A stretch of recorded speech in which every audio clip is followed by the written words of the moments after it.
आप देख रहे हैं अल्फा डिफेंस हिंदी में आपका स्वागत है।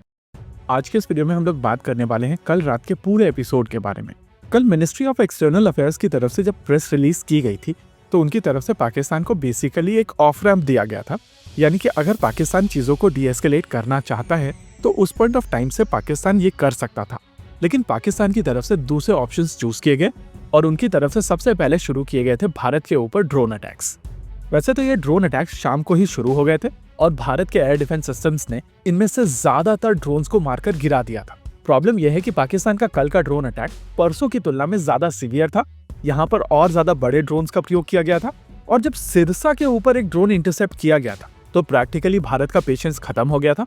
और भारत की तरफ से एग्जैक्टली उस समय से पाकिस्तान के अलग अलग एयर बेसिस के ऊपर अटैक करना शुरू कर दिया गया था। इनिशियली ड्रोन स्ट्राइक के क्लेम्स आना शुरू हुए थे लाहौर से और धीरे धीरे इसी तरीके की रिपोर्ट्स अक्रॉस द पाकिस्तान आना शुरू हो गई थी। पाकिस्तान के जिन एयर बेसिस को सबसे ज्यादा नुकसान हुआ था वो थे नूर खान रावलपिंडी, मुरीद चकवाल में और रफीक जो झांग में है। वैसे नूर खान बेस इस्लामाबाद से केवल 10 किलोमीटर की दूरी पर है और यहाँ पर स्ट्राइक का मतलब पाकिस्तान को काफी अच्छे से समझ में आना चाहिए था, लेकिन टिपिकल पाकिस्तानी मेंटालिटी उनको ये चीजें समझ में आती कहाँ है। इन रेस्पॉन्स पाकिस्तान की तरफ से अपने फाइटर जेट्स का प्रयोग करते हुए भारत के अंदर इंकर्जन करके बॉम्ब ड्रॉप करने की कोशिश की गई थी और उस कोशिश को पूरी तरीके से विफल करने के बाद में भारतीय वायुसेना की तरफ से पाकिस्तान एयरफोर्स के लगभग सभी मिशंस को विफल कर दिया था।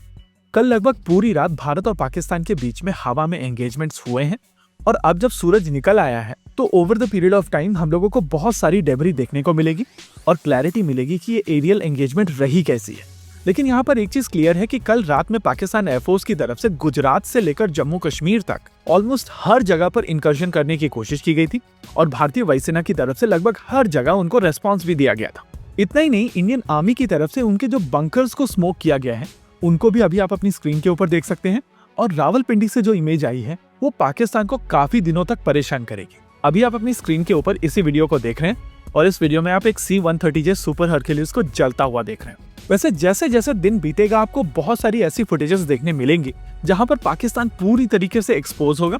और ये जो थोड़ी देर की प्रोपेगेंडा विक्ट्री है वो ISPR के बॉट सेलिब्रेट तो कर पाएंगे, लेकिन जैसे जैसे डिटेल्स निकलकर सामने आएंगी ये लोग अंदर से रोते हुए दिखाई देंगे। वैसे इस पॉइंट ऑफ टाइम पर इंडियन आर्मी पाकिस्तान में जो कैजुअलिटीज इन्फ्लिक्ट कर रही है उसको लेकर कोई भी इंफॉर्मेशन नहीं आ रही है और थोड़े दिनों तक आएगी भी नहीं, क्योंकि इस समय पाकिस्तान के बॉर्डर के आसपास की जगहों के ऊपर इंटरनेट अवेलेबल नहीं है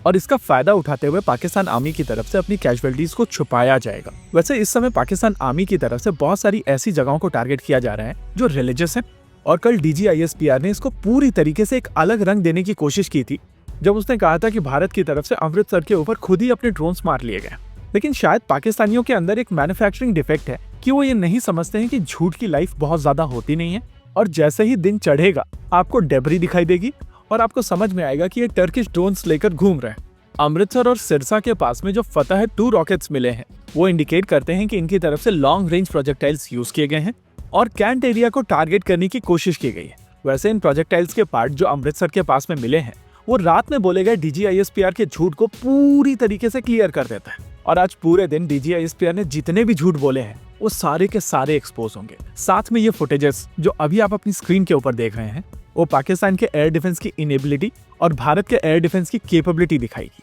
वैसे एक चीज मैं यहाँ पर पाकिस्तानियों को बता देता हूँ कि कल रात में उन्होंने जो तांडव देखा है वो भारत की क्षमताओं का केवल 1% है और अगर आगे चीजें एस्केलेट होती हैं तो उसके जिम्मेदार आप ही होंगे। इसी के साथ आज के इस वीडियो में रखते हैं केवल इतना ही। वीडियो को अंत तक देखने के लिए धन्यवाद। देखते रहिए अल्फा डिफेंस। जय हिंद।